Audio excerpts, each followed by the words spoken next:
오늘 한 발은 김준호 매니저가 먼저 쏴주시겠습니다. 네, 오늘 한 발로 말씀드릴 종목은 여전히 이제 AI 반도체 열풍으로 인해서 좀 최대 수혜주로 좀 부각될 수 있는 종목 한 종목을 준비를 해봤습니다. 그래서 그 종목명은 K엔솔이라는 액침 냉각 관련된 종목을 좀 가져와 봤어요. 그래서 그 전에 일단 이 차트를 한번 보여드리도록 하겠습니다. 네. 이 종목은 슈퍼 마이크로 컴퓨터. 컴퓨터인데 요 종목이 차트 한번 보여드릴게요. 사실상 엔비디아가 이제 사실 AI 반도체 열풍에 있어서 가장 이제 핵심 대장주고 또 이제 바닥 대비 거의 1년 넘게 한 5배 정도 상승 흐름이 나와줬잖아요. 근데 슈퍼마이크로 이제 컴퓨터인데 그 연봉으로 한번 봐볼게요. 작년 34달러였는데요. 고점이 1229달러까지 올라갔습니다. 그래서 바닥 대비 3,500% 상승이 나와줬고 현 종가 기준으로 봤을 때 2,000% 상승이 나와줬어요.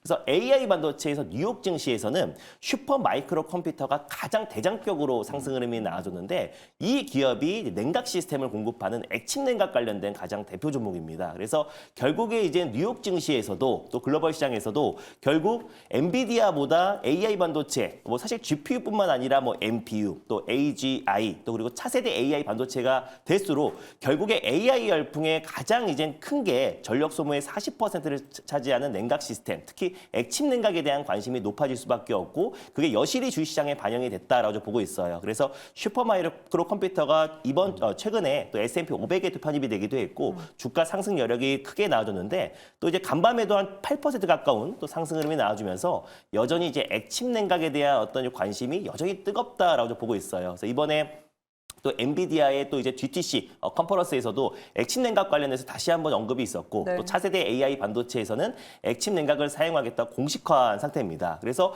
결국에 지금 액침 냉각 시스템 같은 경우는 이제 뭐 선택이 아니라 이제 필수로 가고 있는 과정이다라고 보시면 될 것 같고 기존의 어떤 이제 공랭식이나 어떤 순행식 대비해 가지고 뭐 일단 뭐 전기가 통하지 않기 때문에 뭐 누전이라든지 또 그리고 이제 전력 소모량도 한 30% 이상 줄일 수 있기 때문에 사실상 차세대 냉각 시스템이다라고 보시면 될 것 같습니다. 그래서 국내에서도 많은 기업들이 있는 것도 아니고 뭐 GST라든지 또 그리고 이제 K엔솔 같은 기업이 가장 이제 대표적인 기업이다라고 좀 판단이 되고 있습니다. 그래서 오늘 K엔솔이라는 기업을 가져왔는데 이 기업 같은 경우는 글로벌 1위 액침 냉각 기업인 서브머와 관련해서 또 이제 액침 냉각 관련된 솔루션을 협력하고 있는 기업이에요. 그래서 국내에서는 GST 또 K엔솔 같은 기업이 핵심이고 또 주요 고객사를 본다고 했을 때는 뭐 삼성전자라든지 또 SK 하이닉스에도 거래처를 확보한 기업이기도 합니다. 그래서 국내 지금 삼성전자와 또 SK 하이닉스도 뭐 TSMC와 또 그리고 좀 ARM과 또 글로벌 기업들과 계속해서 협업해가지고 AI 반도체 관련된 동맹을 결성하기도 했는데 당분간 또 올해까지도 계속해서 GPU를 뛰어넘는 AI 반도체에 대한 어떤 열풍은 계속 이어질 수밖에 없다라고 보고 있고요. 그랬을 때 이제 데이터 센터의 수요는 폭발적으로 증가할 수밖에 없다라고 보고 있습니다. 그래서 작년 대비해서 데이터 센터의 어떤 수요량은 3배 이상 급증했고요. 앞으로 향후 10배 이상 폭발적으로 증가할 거라는 보수적인 추론도 나와주고 있어요. 그래서 앞으로 뭐 AI 열풍은 AI에서 로봇으로 넘어가면서도 훨씬 더 폭발적으로 증가할 가능성이 높다라고 보고 있어서 그랬을 때 액침 냉각에 대한 관심은 더욱더 높아질 수밖에 없다라는 관점에서 오늘 K엔솔이라는 종목을 탑픽 종목으로 한번 가져와 봤습니다. K엔솔 가격 전략 들려주시죠. 네, 가격 전략은요. 19,300원을 좀 매수가로 좀 말씀드려보도록 하겠고요. 목표가는 직전 고점을 돌파하는 25,000원 라인대를 목표가로 한번 설정해 보도록 하겠고요. 네, 그리고 손절 라인대는 16,400원을 말씀드려보도록 하겠습니다. 네, K엔솔 사실 시장이 주목하는 키워드를 가지고는 있으나 지난주 투자주의 종목 지정에 사실상 급락세를 보이고 아직 회복을 못하는 건 아닐까 하는 우려감이 차트 안에서는 보였거든요.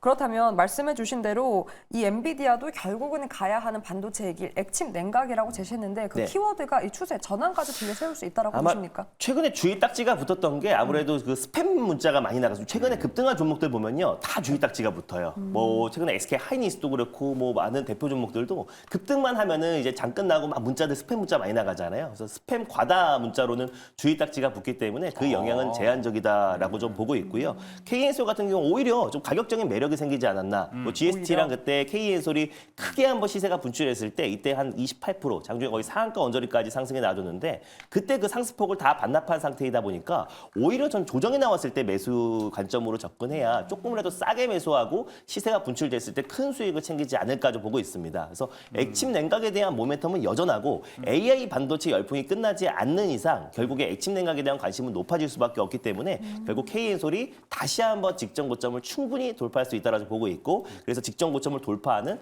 25,000원까지 목표가를 한번 설정해봤습니다. 네. 알겠습니다. K엔솔 가격 전략 들어봤고요. 자, 이어서 바로 VS로 넘어가 보도록 하겠습니다. 사실 K엔솔을 갖고 와서 클린룸 해가지고 신성이 엔진까지 넣을까 하다가 다시 뺐습니다. 클린룸 이야기가 하나도 나온 것 같지가 않아서 오히려 액침 냉각으로만 봐야 될 것 같아서 김현 매니저님 GST와 K엔솔을 비교해 볼 텐데요. 네. 일단 액침 냉각으로 부각된 두 기업입니다. 근데 K엔솔은 지금 GST보다 대략 시총이 2분의 1 정도 되네요. 네. 뭐 결국은 사실 시세로 보나 뭐 내용으로 보나 뭐 대장주는 GST가 아닐까 이런 생각이 좀 들거든요. GST도 지금 기술적으로 봤을 때는 고점 대비해서 한 20% 정도 단기 조정이 좀 들어온 상황이에요. 어쨌든 이 GTC 2024를 앞두고 젠슨왕 이제 CEO의 이제 발언 때문에 워낙 좀 강하게 주가가 먼저 올라가다 보니까 오히려 이제 GTC 2024가 시작되자마자 차익 실현이 또 가장 많이 나온 종목도 이제 GST, K엔솔 이런 이제 액침 냉각 관련주들이었거든요. 근데 이제 앞으로 반도체 칩 삼성전자가 또 주총장에서 막 마원 뭐 이런 반도체 칩 얘기도 했잖아요. 네. 결국에는 저전력에 대한 얘기들 그리고 이제 AI 반도체를 구동을 할 때 그 구동을 함에 있어서 들어가는 비용을 줄일 수 있는 부분 이런 것들을 이제 다 고려를 좀 할 수밖에 없기 때문에 뭐 액침 냉각은 충분히 이제 앞으로 이제 기술 트렌드 상으로 봤을 때는 이제 상용화가 뭐 임박한 이제 네. 기술이라고 보시면 될 것 같아요. 그래서 그런 것과 관련되어 있는 핵심적인 이제 이슈가 뭐 GST 소위 말해서 우리 요즘에 이제 개인 주주들이 GST를 이제 가스통이라고 이제 네. 별명을 많이 붙이시던데 가스통이 먼저일 때 또 반등이 들어오더라도 얘가 이제 반등이 들어와야 이제 K엔솔도 같이 이제 따라가는 흐름이 좀 나오지 않을까. 그래서 오늘은 뭐 K엔솔과 GST 중에서 선택을 한다면 GST를 선택을 한번 해보도록 하겠습니다. 네, GST를 선택했습니다. 이게 또 상당히 좀 일반적인 거 아닌가요? 김준호 매니저님? 일반적인 게 뭐죠? GST를 선택한다는 게. 네, 저도 그렇게 생각하고 있습니다. 그래서 저도 GST가 좋은데 여러 사정상 제가 K엔솔을 말씀드린 거고요. 뭐 GST랑 K엔솔은 사실상 이제 뭐 가장 액침 냉각 관련해서 대표 종목이고, 근데 뭐 굳이 꼽자면은 K엔솔 같은 경우는 이미 아까 글로벌 1위 네덜란드 액침 냉각 1위 기업과 지금 이제 액침 냉각 관련된 솔루션을 같이 공동으로 협력을 하고 있는 기업이고, 또 이제 GST 같은 경우는 이제 액침 냉각 관련된 사업을 이제 하겠다라고 공표를 한 기업이에요. 그래서 그런 부분에서는 K엔솔이 좋은데 시장의 어떤 이제 주가적인 측면을 봤을 때는 GST가 좀 더 탄력적이고 대장인 건 맞다. 그래서 저도 김영희 매니저님 의견에 동의하지만 그래도 K엔솔이란 기업도 있다라는 걸 여러분들에게 좀 알려드리고 싶어가지고 K엔솔을 말씀드렸습니다. 네. 맞습니다. K엔솔도 액침 냉각에 소외가 되어 있었다라는 네. 관점 같이 이야기해보고요. 자, 그럼 바로 이제 김영민 매니저의 한 발도 같이 들어보도록 하겠습니다. 오늘은 어디로 또 향하십니까? 오늘은 제약 바이오 종목 하나를 좀 오. 준비를 해왔는데요. 에이프릴 바이오라는 종목이고 요즘에 제가 또 여기저기서 좀 얘기를 좀 많이 하는 종목 중에 하나예요. 실제로 이제 에이프릴 바이오도 이제 사파라고 하는 이제 약물 지속 이제 플랫폼, 요게 이제 가장 좀 핵심적인 포인트라고 생각하시면 될 것 같은데 쉽게 얘기하면 이제 이런 거죠. 이제 당뇨병 같은 이제 그 질환을 치료하기 위해서는 약물의 효과가 한 번에 몸속에 빡 들어가는 것보다는 네. 그게 오랜 시간 동안 지속이 돼야만, 왜냐면 우리가 이제 당뇨병 그 질환을 앓고 계신 분들 같은 경우에는 주기적으로 이제 인슐린 주사를 맞잖아요. 그 인슐린 주사를 맞는데 그 예를 들어서 맞고 나서 하루 이틀 있다가 바로 또 약효가 떨어지면 그걸 매일매일 이제 주사를 맞는다라고 하면 굉장히 불편할 거 아니에요. 그렇죠? 이제 뭐 비만 치료제도 마찬가지예요. 최근에는 이제 5일 단위로 이제 비만 치료제 이제 주사를 좀 맞고 있습니다만 그걸 한 달 혹은 3개월 이렇게 약물의 효과를 좀 지속시킬 수 있는 기술이 있다면 굉장히 이제 편리하게 우리가 이제 복용을 할 수 있지 않을까 이런 생각이 좀 들거든요. 또 한편으로 봤을 때 우리 감기는 또 방금 제가 말씀드렸던 당뇨병하고는 또 확실히 좀 달라요. 예를 들어서 감기 바이러스가 우리 몸속에 침투했을 때는 약물이 빠르게 전달돼가지고 맞아요. 한 번에 이제 바이러스를 없애버려야 되잖아요. 그래서 여러분들이 이제 감기약, 타이레놀 같은 이제 감기약, 아스타아미노폰 계열의 이제 감기약들을 보면은 타이레놀이 광고를 어떻게 해요? 약물 효과가 빨리 퍼진다. 빠르다. 그래서 약이 빨리 녹는 걸 막 화면에 보여주잖아요. 그래서 이게 우리가 보통 이제 천천히 이제 약물이 이제 그 몸속에 퍼지는 걸 이제 서방이라고 하는데, 뭐 알약 같은 경우에 서방정 뭐 이런 이름이 붙어 있잖아요. 그런 것처럼 약물이 지속되는 이제 시간, 그 약물이 지속되는 시간을 늘릴 때 얼마나 약물의 효과를 몸속에 이제 유지시켜 주는지 그 기술을 이제 가지고 있는 기업이 바로 오늘 소개해드리는 에이프릴 바이오다. 결국 이제 또 플랫폼화 시킬 수 있는 기술력을 이제 보유하고 있는 기업이기 때문에 최근에 뭐 알테오젠이라든지 레고캠 바이오, ABL 바이오처럼 이렇게 바이오테크 기업들 중에서도 이런 플랫폼 기술을 이제 보유하고 있는 기업들이 훨씬 더 좀 각광을 좀 받고 있는 상황이기 때문에 중소형 제약 바이오 기업들 중에서는 또 주목을 한번 해 보셔야 될 만한 이제 기업 중에 하나가 에이프릴 바이오다. 유한양행이 지금 지분 9.97%를 이제 보유하고 있거든요. 네. 2020년, 2021년 두 번의 이제 지분 확보를 통해서 2대 주주로 지금 유한양행이 지금 올라와 있는 상황이고요. 자체적으로 이제 개발하고 있는 뭐 자가 면역 치료제 APB-A1 같은 경우에는 기술 이전에 이제 성공을 했고요. 그 다음에 이제 APB-R3 같은 경우에는 임상 1상에 또 성공을 좀 했기 때문에 이제 그런 부분들과 관련된 임상 파이프라인에 대한 기대감 그리고 결정적으로 이 파이프라인을 개발을 할 때 방금 전에 제가 말씀드렸던 사파라고 하는 이 약물 지속 플랫폼이 접목이 된 상태로 어찌 보면 이제 파이프라인이 지금 개발되고 있는 상황이기 때문에 이런 파이프라인의 이제 개발 현황을 감안을 했을 때 사파 플랫폼에 대한 가치를 아마 조금 더 주목을 받지 않을까라는 이제 기대감이 주가에도 반영이 좀 되고 있다. 이렇게 이제 보시면 되겠습니다. 차트 보면서 이제 가격 전략 한번 말씀드릴 텐데 일단 작년 연말 연초까지 강하게 한번 상승 분위기를 한번 탔어요. 네. 그리고 나서 이제 주가가 좀 크게 조정을 좀 받았다가 최근에 또 다시 한번 이제 제약바이오 기업들의 이제 상승 흐름에 편승이 좀 되면서 에이프릴 바이오도 이제 주목을 좀 받고 있다라고 보시면 될 것 같거든요. 어제 또 FMC 회의 결과를 보시면은 작년 12월 말에 이제 공개된 점도표 올해 3회 정도 이제 기준금리 인하한다라는 게 그대로 지금 유지가 좀 됐잖아요. 네. 그러니까 결국 조기 금리 인하 뭐 조기까지는 아닙니다만 빠르면 이제 상반기 안에 뭐 5월 내지는 6월 정도에 금리 인하 한 번 정도는 좀 진행이 좀 될 것 같다. 제약바이오 업종은 결국에는 금리 인하 사이클이 이제 시작되는 단계에서부터 재평가가 이제 좀 시작된다라고 이제 봤을 경우에는 뭐 제약바이오 기업들 전반적으로 뭐 에이프릴 바이오뿐만 아니라 전반적으로 이제 훈풍이 좀 불 수 있는 가능성이 좀 높다. 어제도 HLB가 이제 급등하는 와중에 이제 중소형 제약바이오 기업 중에서는 가장 좀 눈에 띄게 두드러지게 이제 기술적인 반등이 좀 들어왔거든요. 그래서 어저께 이제 종가 근저 근처 17,000원 정도를 이제 매수 타점으로 설정을 한번 해보시면 될 것 같고요. 1차 목표 가격은 뭐 약소하게 한 일단 2만 원 정도 1차 목표가 보시고요. 손절 가격은 15,000원 정도로 가격 전략 참고해 보시면 되겠습니다. 네, 오늘의 한발 에이프릴 바이오였습니다. 사실 이 에이프릴 바이오는 SK증권의 보고서 덕분에 더 주목을 받았습니다. 네. 알테오젠을 놓쳤다면 네. 이 에이프릴 바이오를 바라라는 정말 자극적인 보고서를 내놨는데요. 사실 김영민 매니저는 제2의 알테오젠은 없다라고 누차 맞아요. 강조하지 네. 않았습니까? 그렇다면 이렇게 네. 증권가에서도 사실 많은 투자자분들은 제2의 알테오젠 찾기에 정말 분주한 게 사실입니다. 네. 이 보고서를 어떻게 판단할 수 있는지 궁금하고 여전히 네. 알테오젠은 알테오젠입니까? 그렇죠. 이제 우리 애널리스트 분들도 이제 본인이 쓴 이제 리포트를 많은 분들이 좀 읽어야 하기 때문에 제목을 또 이렇게 좀 재밌게 쓰는 것도 하나의 이제 좀 테크니컬한 부분이 아닐까. 맞아요. 마케팅. 반도체 리포트 중에 제가 제일 좀 관심 있게 재밌게 본 것 중에 하나가 역시 이제 선물의 이제 마지막은 이제 포장이다. 그래서 패키징이 중요하다.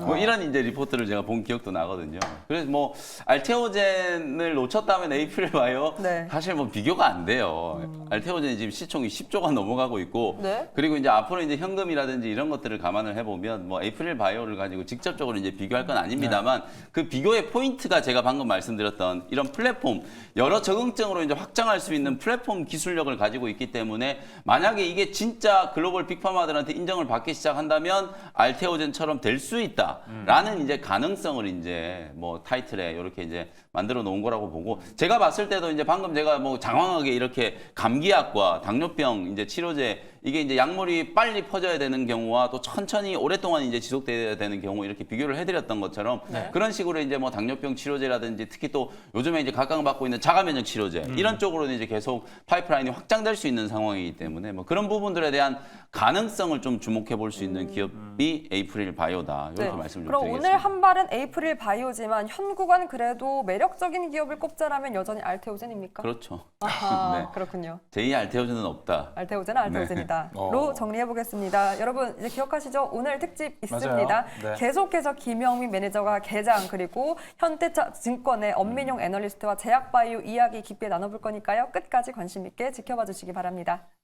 네, 자 그럼 이제 바로 VS 시간으로 넘어가 보도록 하겠습니다. VS에서는 이제 에이프릴 바이오 사명이 아주 비슷한 ABL 바이오 넣어봤고요. 그리고 이제 유한양행도 큰 범주에서 같이 아, 이거 넣어봤습니다. 진짜 어려워요. 그렇죠. 네.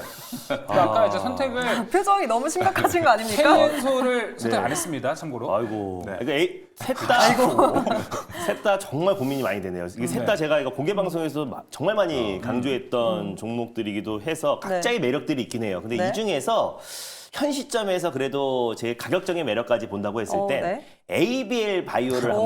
한번 찍어봐야 되지 않을까 보고 있어요. 그래서 네. 올해 어떤 이제 제약 바이오의 가장 이제 핵심 키워드는 제가 이제 ADC 항체 약물 적합체라고 말씀을 드렸었고 또 그리고 이제 ABL 바이오 같은 경우는 또 이중항체 플랫폼 관련해서 국내에서는 그래도 가장 독보적인 기술을 가지고 있는 기업인데 또 이제 다음 달에 있을 미국 아마케에서 유한양행과 함께 공동으로 개발 중인 ABL 105 관련해서도 지금 이제 연구 개발 발표를 앞두고 있는 시점이라서 또 이제 아마케에 대한 기대감 또 그리고 금리 인하 사실상 이제 인하가 되었을 때 가장 큰 수혜를 받을 수 있는 게 제약바이오고 또 그랬을 때 가장 기술 이전에 대한 기대감이 가장 높은 기업들 중심으로 이제 반등이 나와주는데 지금 글로벌 빅파마들 중심으로 가장 핵심 키워드가 ADC 이중항체의 ADC를 결합해서 병용 투여로 삼중항체에 대한 관심이 굉장히 뜨겁고 개발에 박차를 가하고 있어요. 그래서 국내에서는 ABL 바이오가 이중항체 관련해서 독보적인 기술을 가지고 있는데 거기다 ADC를 결합해가지고 삼중항체 관련해서 본격적인 개발에 착수에 들어갔습니다. 그래서 글로벌 트렌드 자체가 지금 삼중항체로 여러 개의 유도 미사일로 암세포를 정확하게 타격하기 때문에 부작용도 없고 또 그리고 이제 효능도 훨씬 더 뛰어나질 수밖에 없는 차세대 명확 항암제다. 그래서 명확 항암제 안에서 가장 진보된 기술이다 보니까 이 모멘텀이 다음 달 미국 아마케 그리고 그 5월 달에 있을 미국 임상 종양 학회까지도 그 모멘텀이 계속해서 좀 이어질 가능성이 높다라고 좀 보고 있어요. 그래서 네. 물론 에이프릴 바이오도 지금 뭐 지난주에 SK 증권에서 무슨 뭐 제2의 알테오젠이 됐다. 알테오젠을 놓쳤다면은 뭐 매수해라. 뭐 2배 갈 수 있다. 이런 식으로도 강력하게 보도가 나오기도 했고 유한양행 같은 경우도 렉나자 관련된 어떤 매출도 너무나 좋지만 지금 현 시점에서는 그래도 에이벨 바이오에 조금 손을 들어주고 싶습니다. 알겠습니다. 김준호 매니저 ABL 바이오 손을 들어줬고 김영민 매니저도 아까 이제 다른 손을 좀 들어줬습니다. 이유가 뭔지 아나요? 뭡니까? 오늘 김영민 매니저가 계속 스튜디오에 남아 있을 거기 때문에 아하, 둘이 그렇군요. 같이 퇴근을 하지 않습니다. 예, 마음 그래서, 편하게 갈 수 있기 때문에. 예, 오늘 서로 뻘쭘할 일이 없기 때문에 ABL 로. 아무래도 서로 어긋난 선택을 하지 않았나 네. 생각이 듭니다. 오늘 두 분은 제약바이오와 반도체에서 기회를 찾았고요. 자, 그렇다면 어제 시장에서 가장 궁금한 부분도 한번 질문을 이어가 볼 텐데 현대차를 빼놓을 수가 없습니다. 네. 전일 주총날인데 강세를 보였고 과연 우리가 이 시세에 의미 부여를 해도 될지가 궁금합니다.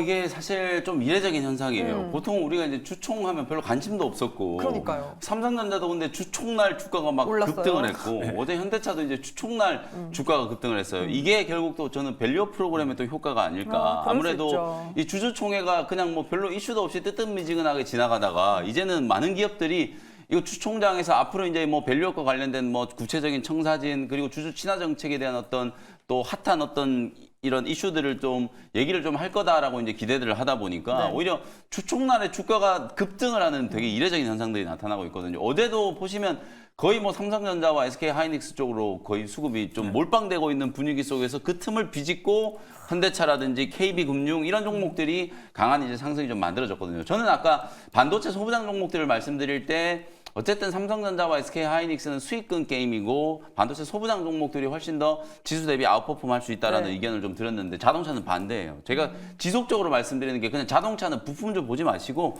현대차와 기아, 완성차 회사들을 보시라는 걸 제가 지속적으로 말씀드리고 있잖아요. 네. 부품주들은 영업이익이 이제 회복되는 걸 기다리기까지가 굉장히 이제 오래 걸립니다. 물론 그 중에 뭐 몇몇 실적이 좀 잘 나오는 기업들도 있고 현대모비스 같은 기업은 바닥에서 이제 제법 이제 V자 반등이 좀 들어오고는 있습니다만 네. 사실상 자동차는 그냥 완성차를 보시는 게 저는 맞다 이렇게 이제 보기 때문에 현대차와 기아 뭐 눌림목이 좀 들어올 때 계속해서 장기적인 관점으로 이제 공략을 좀 해보셔야 된다. 특히 현대차가 최근에 이제 기아한테도 막 시총이 막 역전되고 막 이런 맞아요. 이제 현상들이 좀 있었기 때문에 이제부터는 또 조금 기아가 먼저 좀 치고 나가는 30만 원 정도까지 좀 치고 나갈 수 있는 그런 흐름들을 한번 기대를 좀 해보셔도 좋을 것 같다 이렇게 말씀드리겠습니다. 부품보다는 완성차가 나을 것 같다로 정리를 한번 해보겠습니다. 자동차 섹터 이야기해봤고요. 네. 이번엔 김준호 매니저와 함께 로봇 섹터도 간단하게 점검해 보겠습니다. 엔비디아 쪽에서 로봇에 대한 모멘텀을 좀 드라이브를 강하게 걸고 있는 것 같아요. 네, 이제. 맞습니다. 일단 뭐 이번에 GTC 컨퍼런스에서도 젠슨왕 CEO가 앞으로 움직이는 모든 게 로봇이 될 것이다라고 네. 해서